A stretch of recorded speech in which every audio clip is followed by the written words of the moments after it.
Matheus se Pereira manifestaram não, publicamente. Matheus Pereira não gostou da saída do Seabra.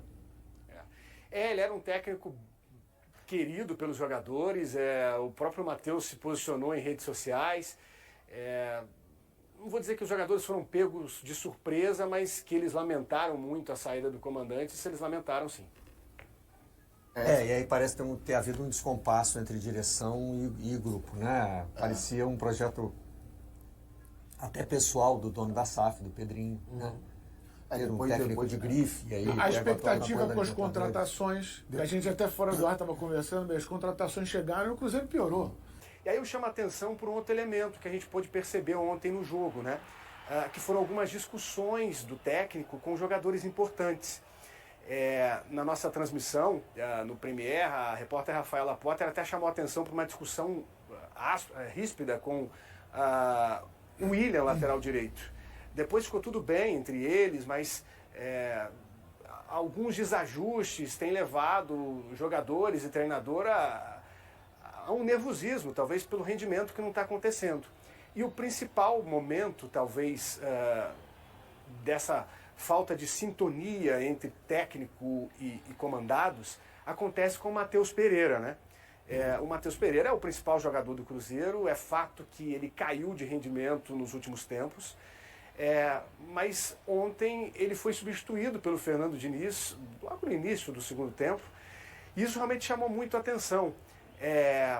O Matheus Pereira, quando saiu, ele disse que não entendia a substituição, mas que respeitava a decisão do treinador. Pelo menos a minha sensação é de que o craque do time é muito difícil você tirar, né? O cara da bola inesperada, enfim, ainda que ele não estivesse entregando tanto, é complicado tirar o Matheus Pereira, mas eu cito esse caso para dizer assim, quanto esse Cruzeiro ainda não conseguiu se acertar, né? E o Diniz usou uma palavra também na coletiva que eu acho que ilustra bem o Cruzeiro. Ele não consegue ter uma constância, né? Uma regularidade. E o Cruzeiro não é um time do Fernando Diniz, daqueles que a gente está acostumado a ver. Não é o Cruzeiro do Fernando Seabra. Parece que ele ficou perdido no meio do caminho, ele né? Na transição entre esses dois treinadores. Ele está sem uma identidade, né? Ele está sem uma identidade. Uma coisa me chamou a atenção ontem, passado aquele início, né? Os primeiros 15 minutos que houve aquela pressãozinha do Cruzeiro, em que a proposta até do Flamengo era aquela da bola longa, como o Flamengo quebrou com facilidade a posse de bola do Cruzeiro. E passou a jogar com a bola. E o jogo passou a ser no campo do Cruzeiro. E o Cruzeiro cometendo erros assim, infantis, de troca de passes. E não porque o time arriscava, toca lá atrás, toca lá atrás, porque nem está fazendo isso. Verdade.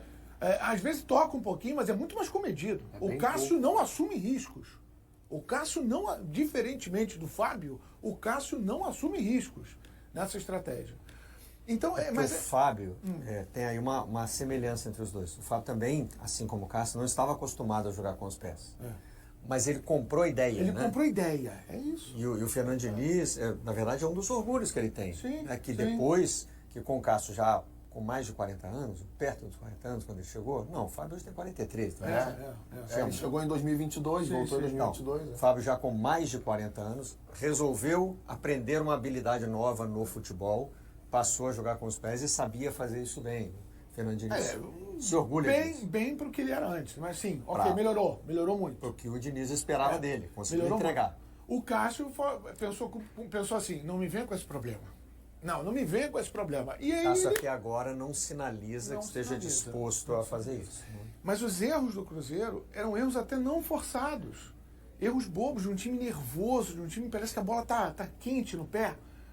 E isso me chamou a atenção. Como o Flamengo meio que refez uma proposta de jogo pelas facilidades que ele teve para ter a bola. Porque o Cruzeiro não conseguia segurar essa bola. E é interessante porque é um jogo de finalistas, né? Jogo de times que estão pensando nas suas próprias competições. Mas assim, eu não queria falar muito do Diniz nesse sentido, até porque são 8 jogos, é pouco tempo. É um recorte muito pequeno. É um recorte curto, ele tem capacidade de fazer o time reagir. Tudo isso que a gente citou é verdade. Há um descompasso inicial. Para mim, há uma clara falta de sintonia entre aquilo que ele quer que o time jogue e aquilo que os jogadores nesse momento têm conseguido executar. Se vai conseguir resolver até a final da Sul-Americana ou até a última rodada do Brasileirão, a gente não sabe. O tempo é muito curto. pode ser campeão, inclusive sem vencer. Pode ser campeão jogando mal. E o Racing é muito do mais ou menos. Se a gente somar os 180 minutos de Cruzeiro e Lanús, eu não consigo dizer que o Cruzeiro jogou melhor que o Lanús. Eu acho que houve equilíbrio. O Lanús, inclusive, no Mineirão, jogou um pouco melhor que o Cruzeiro. Também acho. E o Cruzeiro fora de casa jogou um pouco melhor que o Lanús. E se a gente olhar os dois times, há uma disparidade técnica gigante ali. O time do Lanús é um time muito frágil tecnicamente. Tá pegando lá embaixo na tabela do E Argentina. só para amarrar da minha parte essa questão do Cruzeiro. Depois do áudio vazado, né, aquele áudio vazado do dono do clube, cara, fica uma situação muito complicada para um profissional comandar um grupo de jogadores, se colocar diante da torcida, principalmente diante de atuações que não foram tão boas na reta final de Seabra, e é verdade, o time caiu de produção. Porque tem os números aqui, ó. O Cruzeiro tem, no somatório de Seabra e Diniz, a 4ª pior campanha do retorno, campanha de rebaixado. Isso. Ganhou 3 dos últimos 11 jogos sob o comando do Fernando Seabra. 3 vitórias... No brasileiro, né? Isso. 4 empates e 4 derrotas. Não, desculpa, em todas as competições. Sim. Esse desempenho do Seabra aqui é de 39,4% em Sul-Americana e brasileiro. E assim, só para ficar claro, o Seabra, o Cruzeiro cai de produção com o Seabra na reta final. E na minha visão, tem muito a ver com a pressão exercida sobre ele para que os reforços entrassem logo no time. É normal que o torcedor cobre, que o torcedor queira ver em campo Matheus Henrique, Caio Jorge, o Wallace, Peralta, que nem conseguiu ter uma sequência ainda, enfim. Jogadores que foram contratados, né, nesse meio do ano, e que Lautaro Dias, que de fato são melhores do que aqueles que estavam atuando, mas que antes você tinha um conjunto. Era um time com limitações? Era. Mas era um time que funcionava muito bem coletivamente. Era um time que fez frente a vários rivais que eram superiores tecnicamente. É um time que veio ao Rio de Janeiro e enfiou 3 no Botafogo, que é o melhor time do Brasil. Fez um jogo, uma partidaça. Uma partidaça. Que deu muito perdeu, trabalho ao Flamengo. Perdeu para o Flamengo, mas jogou bem contra o Flamengo. Poderia ter vencido o Flamengo no Maracanã.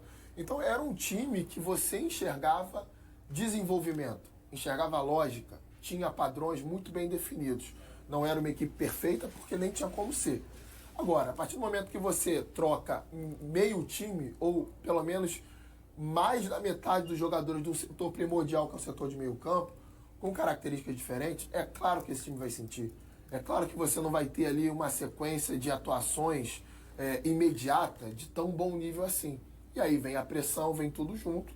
Já tinha vindo a pressão anterior com as declarações do Pedrinho, e aí a situação acabou ficando, para a diretoria do Cruzeiro, insustentável com o Seabra. Quando você tira a autonomia do técnico, você perde o técnico e perde o elenco junto. E você meio que dá uma chancela para a torcida, pressionar até aquele cara cair.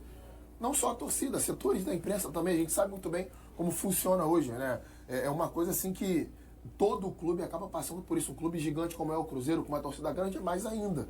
Tem muita gente que fala para o torcedor, fala aquilo que o torcedor quer ouvir, e num tom que não é adequado a quem está do lado de cá. Então isso também gera pressão no dirigente, isso gera pressão nos jogadores, no treinador. E nesse momento é o que não pode acontecer, né? Você fazer uma avaliação precipitada daquilo que é o trabalho. É um início ruim, é um início que não é muito animador no sentido de num futuro próximo a gente enxergar uma melhora no Cruzeiro, mas é o que tem que fazer, você tem que esperar. Não dá para sair trocando toda hora também. Quanto tempo tem, Guto, até a final da Sul-Americana? O jogo é no dia 23, né? Quer dizer, já não é outra semana, né? Então não tem tanto tempo assim. O Cruzeiro tem mais 2 jogos antes pelo Campeonato Brasileiro, se eu não estou enganado. Um jogo contra o Criciúma agora, sábado, em casa. E no meio da próxima semana, talvez mais algum adversário. É o Corinthians, né? É o Corinthians, isso, fora. Perfeito. Obrigado, Coutinho. Inclusive, quarta-feira, dia 20. No feriado, e o Cruzeiro muito provavelmente já viaja direto. E provavelmente com o time reserva, né, Guto? É bem provável, Coutinho, exatamente. E aí tem um aspecto interessante também da gente destacar, que não bastasse a troca no comando, o Cruzeiro também perdeu algumas peças importantes. O Arthur Gomes, por exemplo, não é que é um jogador espetacular, mas ele estava bem encaixado no Cruzeiro do Seabra até então, e o Cruzeiro decidiu vendê-lo. E hoje o Cruzeiro ressente muito da falta, especialmente de atacantes, para você tentar mudar o jogo, né? Ontem o Diniz tinha o Lautaro para colocar durante o jogo, que foi um atleta que fez um trabalho de fortalecimento muscular, ficou fora de várias partidas, não está 100%. Enfim, isso também prejudicou o Cruzeiro no momento decisivo da temporada. E é isso, são 2 jogos então, Criciúma sábado no Mineirão, depois o Corinthians, e no outro sábado já essa decisão contra o Lanús.